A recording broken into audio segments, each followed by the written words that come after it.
World economic ഫോറത്തിൻ്റെ കണക്ക് പ്രകാരം ഏകദേശം 8.5 കോടി ആൾക്കാർക്ക് 2025 AI കാരണം ജോലി പോകുമെന്നാണ് പറയുന്നത്. അതുപോലെ തന്നെ ഗോൾഡ്മാൻ സാക്കിൻ്റെ സ്റ്റഡി പ്രകാരം ഏകദേശം 12 കോടി ആൾക്കാർക്ക് AI മൂലം ജോലി നഷ്ടപ്പെടും എന്നാണ് പറയുന്നത്. പക്ഷേ നമ്മളെല്ലാവരും ഉദ്ദേശിക്കുമ്പോൾ അത് ChatGPT അല്ല. ChatGPT ഇപ്പോൾ പലരും യൂസ് ചെയ്യുന്നതാണ്. അതിൻ്റെ ഒരു എഫിഷ്യൻസി അതിൻ്റെ ലെവലൊക്കെ നമുക്ക് അറിയാവുന്നതാണ്. പക്ഷേ ഇവിടെ യഥാർത്ഥ വില്ലൻ എന്ന് പറയുന്നത് AI ഏജൻ്റാണ്.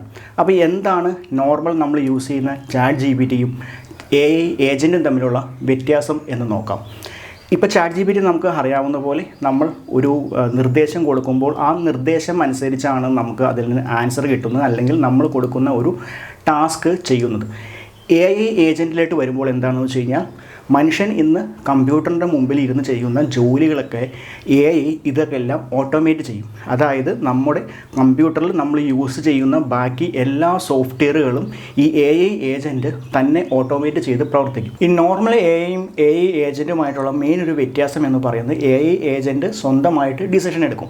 ഇപ്പോൾ ഏത് സെക്ടറിലാണോ AI ഏജൻറ്റ് അല്ലെങ്കിൽ ഏത് ബിസിനസ്സിലാണോ AI ഏജൻറ്റിനെ നമ്മൾ ഇംപ്ലിമെൻറ്റ് ചെയ്തേക്കണേ എന്നനുസരിച്ച് അതിൻ്റെ പാസ്റ്റ് ഡേറ്റാസും അതുപോലെ തന്നെ നിലവിലത്തെ സാഹചര്യങ്ങളും എല്ലാം അനുസരിച്ച് മനുഷ്യൻ ഡിസിഷൻ എടുക്കണ പോലെ തന്നെ AI ഏജൻറ്റ് സിറ്റുവേഷൻ അനുസരിച്ച് ഡിസിഷൻ എടുക്കാനുള്ള ഒരു കഴിവുണ്ട്. അതുപോലെ AI ഏജൻറ്റ് ഇംപ്ലിമെൻറ്റ് ചെയ്ത് തുടങ്ങിയ ആ ഒരു ദിവസം തൊട്ട് ലേൺ ചെയ്തുകൊണ്ടിരിക്കുകയായിരിക്കും. അന്ന് തുടങ്ങിയുള്ള ഡേറ്റാസ് കളക്ട് ചെയ്തും പല പല സിറ്റുവേഷനിലും ഡേറ്റ എല്ലാം എടുത്തിട്ട് ഓരോ സിറ്റുവേഷനിലും എങ്ങനെയൊക്കെയാണ് ഇതിൻ്റെ റിസൾട്ട് ഉണ്ടായി എന്നുള്ളതിൻ്റെയൊക്കെ ഡേറ്റ എടുത്തിട്ട് AI ഏജൻറ്റ് സ്വയം ലേൺ ചെയ്തുകൊണ്ടിരിക്കും. അപ്പോൾ പല സന്ദർഭങ്ങളിലും മനുഷ്യൻ ഡിസിഷൻ എടുക്കുന്നതിനേക്കാളും ഫാസ്റ്റായിട്ട് AI ഏജൻറ്റിന് ഡിസിഷൻ എടുക്കാൻ പറ്റും. അപ്പോൾ ഈ AI ഏജൻറ്റ് എങ്ങനെയാണ് മനുഷ്യൻ ചെയ്യുന്ന ഒരു ടാസ്ക് ഓട്ടോമേറ്റ് ചെയ്യുക എന്നുള്ളത് ഞാൻ 2 എക്സാമ്പിൾ പറയാം. ഇപ്പോൾ ഒരു എക്സാമ്പിൾ പറയുകയാണെങ്കിൽ നമ്മൾ ഒരു കാറ് സർവീസ് ചെയ്യാനായിട്ട് ഷോറൂമിലേക്ക് വിളിക്കുന്നു. അപ്പോൾ നോർമലി നമ്മൾ അവിടുത്തെ നമ്പറിൽ വിളിക്കും. അവിടുത്തെ ഒരു റിസപ്ഷനിസ്റ്റിലെയോ അല്ലെങ്കിൽ അവിടെ ഏതെങ്കിലും ഒരു സെക്ഷനിൽ കൂടുതലും ലേഡീസ് ആയിരിക്കും. ആരെങ്കിലും ഫോൺ എടുക്കും. ഫോൺ എടുത്തു കഴിഞ്ഞിട്ട് നമ്മൾ വണ്ടി ബുക്ക് ചെയ്യാനാണെന്ന് പറയും. വണ്ടിയുടെ ഡീറ്റെയിൽസ് നമ്പറൊക്കെ പറഞ്ഞ് നമ്മൾ ഇന്ന ദിവസം അവൈലബിൾ ആണെന്ന് ചോദിച്ചിട്ടായിരിക്കും ബുക്ക് ചെയ്യുക. അപ്പോൾ അവരത് മാനുവലി എൻ്റർ ചെയ്ത് നമ്മുടെ വണ്ടി ഡീറ്റെയിൽസും കാര്യങ്ങളൊക്കെ വെച്ചിട്ട് എൻ്റർ ചെയ്യുമായിരിക്കും. എന്നിട്ട് അതിൻ്റെ ഒരു അസസ് സർവീസ് സെൻറ്ററിൽ ഇരിക്കുന്ന ആൾക്ക് അല്ലെങ്കിൽ അതിൻ്റെ ആ വർക്ക്ഷോപ്പ് സെക്ഷനിൽ ഒരാൾക്ക് ഇതിൻ്റെ അസസ് ഉണ്ടാവും. അപ്പോൾ അതുവഴിയായിരിക്കും ഇവർ വണ്ടീനെ ഓരോന്ന് എടുക്കുന്നത്. അപ്പോൾ AI ഏജൻറ്റ് ഉണ്ടെങ്കിൽ ഇവിടെ എന്താണെന്ന് വെച്ച് കഴിഞ്ഞാൽ ഒന്നുമില്ലെങ്കിൽ AI അപ്പർ സൈഡിൽ നിന്ന് കോൾ എടുക്കുന്നത് AI ആയിരിക്കാം. അപ്പോൾ നമുക്ക് നമ്മുടെ വണ്ടി നമ്പറും ടൈമും കാര്യങ്ങളും എല്ലാം പറഞ്ഞു കഴിഞ്ഞ് കഴിഞ്ഞാൽ AI ആ ടൈമിൽ സ്ലോട്ട് അവൈലബിൾ ആണെങ്കിൽ അവൈലബിൾ ആണെന്ന് പറയും. നമ്മളോട് കൺഫേം ചെയ്യണമെന്ന് ചോദിക്കും. നമ്മൾ കൺഫേം ചെയ്യാൻ പറയും. അപ്പോൾ അത് ബുക്കിംഗ് നേരെ കൺഫേം ചെയ്യും. അപ്പോൾ AI ഏജൻറ്റ് ഇവിടെ ചെയ്യുന്നത് എന്താണെന്ന് വെച്ച് കഴിഞ്ഞാൽ ഒരു സൈഡിൽ നിന്ന് നമ്മുടെ കോളോ അല്ലെങ്കിൽ നമ്മുടെ മെസ്സേജോ സ്വീകരിക്കും. എന്നിട്ട് വേറൊരു സോഫ്റ്റ്വെയർ അവിടെ യൂസ് ചെയ്യുന്നുണ്ടെങ്കിൽ, അതായത് ഈ ബുക്കിംഗ് എല്ലാം കോർഡിനേറ്റ് ചെയ്യാനായിട്ടൊരു സോഫ്റ്റ്വെയർ യൂസ് ചെയ്യുന്നുണ്ടെങ്കിൽ ആ സോഫ്റ്റ്വെയർ AI ഏജൻറ്റ് അസസ് ചെയ്യും. അസസ് ചെയ്ത് കഴിഞ്ഞിട്ട് അതിലത്തെ ഡേറ്റാസ് കാര്യങ്ങളെല്ലാം നോക്കിയിട്ട് സ്ലോട്ട് ഉണ്ടോ എന്നുള്ളത് നമ്മളെ അപ്പം തന്നെ അറിയിക്കും. അതുപോലെ തന്നെ സ്ലോട്ട് ഇല്ലെങ്കിൽ അടുത്ത സ്ലോട്ട് സജസ്റ്റ് ചെയ്യും. പിന്നെ നമ്മുടെ സർവീസ് ഹിസ്റ്ററി വെച്ചിട്ട് നമ്മുടെ വണ്ടിക്ക് എന്തൊക്കെ കാര്യങ്ങൾ ഈ ഒരു സർവീസിൽ ചെയ്യണം എന്നുള്ള നിർദ്ദേശങ്ങളും AI തരും. അപ്പം നിങ്ങൾ ഇത് നോർമൽ ഒരു കോളാണെങ്കിൽ അപ്പുറത്ത് ഇരിക്കുന്ന ആൾ ഇതെല്ലാം ഡേറ്റ എല്ലാം നോക്കി വായിച്ചിട്ടായിരിക്കും നമുക്ക് റിപ്ലൈ തന്നെ. ചിലപ്പോൾ ഒരു ടോട്ടൽ ചിലപ്പോൾ ഒരു 5 മിനിറ്റോ അല്ലെങ്കിൽ 10 മിനിറ്റ് എടുക്കാം. പക്ഷേ AI ഏജൻറ്റ് കേസിലേക്ക് വരുമ്പോൾ ഈ ഡേറ്റ എല്ലാം വളരെ ഫാസ്റ്റായിട്ടായിരിക്കും പ്രോസസ്സ് ചെയ്യുക. മനുഷ്യൻ ഒരു 5-10 മിനിറ്റോ എടുത്ത് ചെയ്യുന്ന ഒരു സംഭവം ഒരു മിനിറ്റിൽ താഴെ AI ഏജൻറ്റ് ഇതെല്ലാം കംപ്ലീറ്റ് ചെയ്യും. അതുമാത്രമല്ല അതിനേക്കാളും കൂടുതൽ ഡേറ്റയും പ്രൊവൈഡ് ചെയ്യും. ഇപ്പോൾ എക്സാമ്പിൾ പറയുകയാണെങ്കിൽ 25,000 കിലോമീറ്ററായ വണ്ടിയാണെങ്കിൽ ആ വണ്ടിക്ക് 25,000 കിലോമീറ്ററിൽ ഇന്ന പാർട്സുകളൊക്കെ മാറണം അല്ലെങ്കിൽ ഇന്ന കാര്യങ്ങളൊക്കെ ചെയ്യണം എന്നുള്ളൊരു ഡീറ്റെയിൽസ് ചിലപ്പോൾ ഈ ആൾക്ക് റിസപ്ഷനിൽ ഇരിക്കുന്ന ആ ഒരു ആൾക്ക് ചിലപ്പോൾ അറിയില്ലായിരിക്കാം.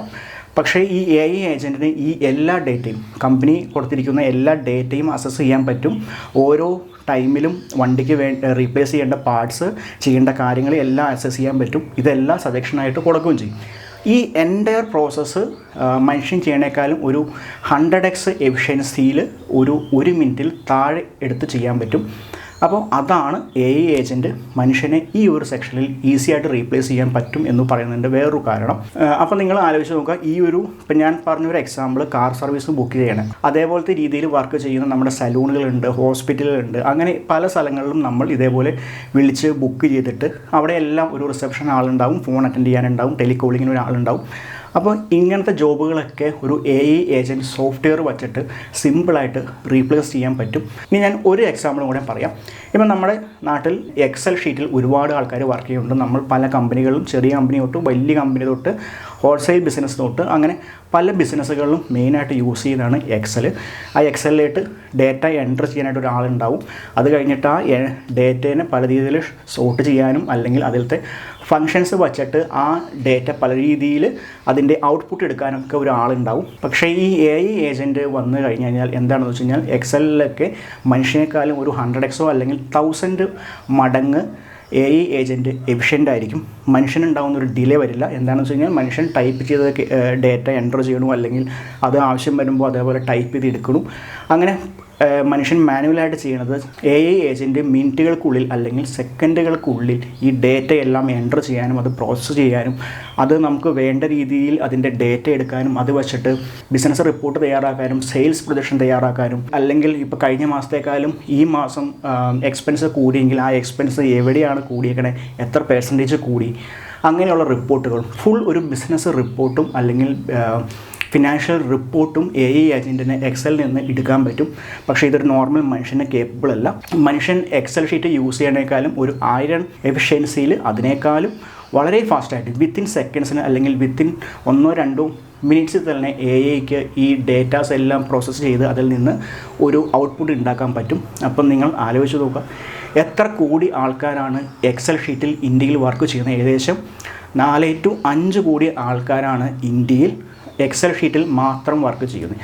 അപ്പോൾ ഒരു AI ഏജൻറ്റിന് ഈ എക്സൽ ഷീറ്റിലൊക്കെ വർക്ക് ചെയ്യുന്ന ആൾക്കാരെ സിമ്പിളായിട്ട് റീപ്ലേസ് ചെയ്യാൻ പറ്റും. നിലവിൽ AIയിൽ വർക്ക് ചെയ്തുകൊണ്ടിരിക്കുന്ന കമ്പനികളും അതുപോലെ തന്നെ സ്റ്റാർട്ടപ്പ് കമ്പനികളൊക്കെ ഈ വർഷം ഏറ്റവും കൂടുതൽ ഫോക്കസ് ചെയ്യുന്ന AI ഏജൻറ്റ് ബിൽഡ് ചെയ്യാനാണ്. ഓരോരോ സെക്ഷനിലായിട്ട് പല പല കാറ്റഗറിയിൽ AI ഏജൻറ്റിനെ ബിൽഡ് ചെയ്യാനായിട്ട് ആണ് കമ്പനികൾ ഈ വർഷം ഏറ്റവും കൂടുതൽ ഫോക്കസ് ചെയ്തേക്കണേ.